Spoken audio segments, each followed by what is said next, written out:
Bismillahirrahmanirrahim. Assalamualaikum warahmatullahi wabarakatuh.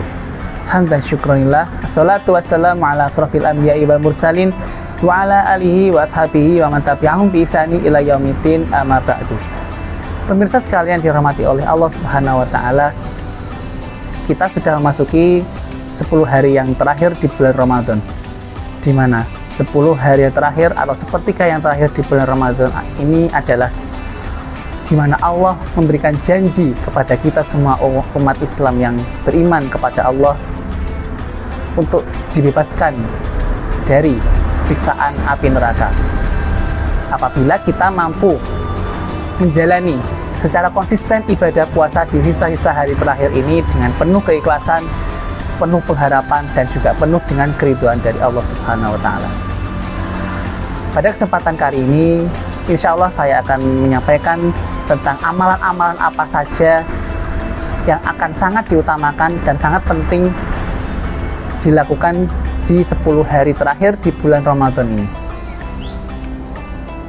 Ada banyak sekali bentuk-bentuk amalan yang bisa kita laksanakan di 10 hari terakhir ini, mengingat 10 hari terakhir merupakan di mana Allah akan melipat gandakan pahala jauh lebih besar lagi daripada hari-hari sebelumnya. Salah satunya yang pertama adalah Qiyamul Lail atau sholat malam. Yang sudah kita ketahui bahwasanya sholat malam di bulan Ramadan itu terdiri dari sholat tarawih, kemudian bisa juga diikuti dengan sholat tahajud dan juga sholat witir. Tapi terkadang kita berpikir, justru di akhir-akhir itu jumlah jamaah di masjid atau di mushola ketika sholat Qiyamul Lail itu terkadang malah menurun. Itu membuktikan bahwa konsistensi ibadah kita sebagai umat Islam itu juga bisa tergoyahkan oleh aktivitas yang lain, terutama aktivitas duniawi. Oleh karena itu, apabila kita terus konsisten melaksanakan Qiyamul Lail, seraya mengharap apapun yang kita harapkan kepada Allah Subhanahu wa taala di antara sholat-sholat itu, harapannya semoga ibadah Qiyamul Lail kita diterima oleh Allah Subhanahu wa taala, dilipat gandakan oleh Allah Subhanahu wa taala, dan hajat kita juga dikabulkan olehnya. Kemudian yang kedua adalah memperbanyak tadarus Al-Qur'an.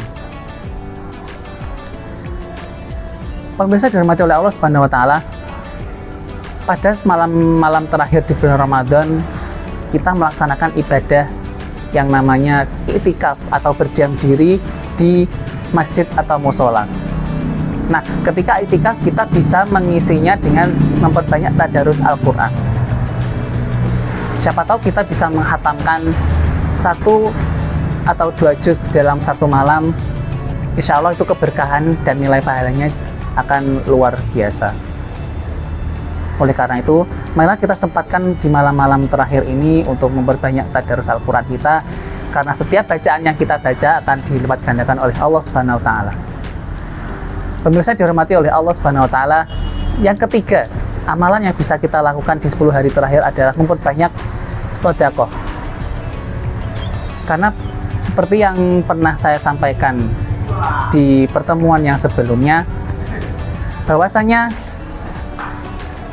untuk meningkatkan empati kita terhadap sosial, maka kita perlu melihat atau memandang masyarakat atau umat Islam sekeliling kita. Mungkin banyak di sekeliling kita yang membutuhkan makanan, membutuhkan minuman, yang mana itu dengan sedikit seteguk minuman dan sesuap nasi itu sudah cukup untuk menyambung kehidupan mereka. Nah, dengan memperbanyak sedekah di 10 hari terakhir ini, kita akan semakin membantu saudara-saudara kita yang membutuhkan, yang merasa kelaparan maupun kehausan, sehingga beban keseharian mereka akan semakin lebih mudah. Kemudian satu ibadah wajib yang tidak boleh kita lupakan, yang tidak boleh kita hindari adalah zakat. Zakat merupakan ibadah yang wajib untuk semua umat Islam. Kemudian di antara zakat yang kita keluarkan, ada hak-hak yang harus kita tunaikan kepada mereka, yang mana dikenal dengan sebutan 8 mustahik, yaitu 8 orang yang berhak menerima zakat. Semoga ibadah kita di 10 hari terakhir ini diterima oleh Allah Subhanahu wa taala, dan Allah senantiasa memberikan kita kesempatan untuk bertemu dengan malam Lailatul Qadar, di mana malam itu adalah malam yang jauh lebih utama, lebih mulia daripada malam-malam sebelumnya. Itu saja yang bisa saya sampaikan. Apabila ada kurang lebihnya, saya mohon maaf yang sebesar-besarnya.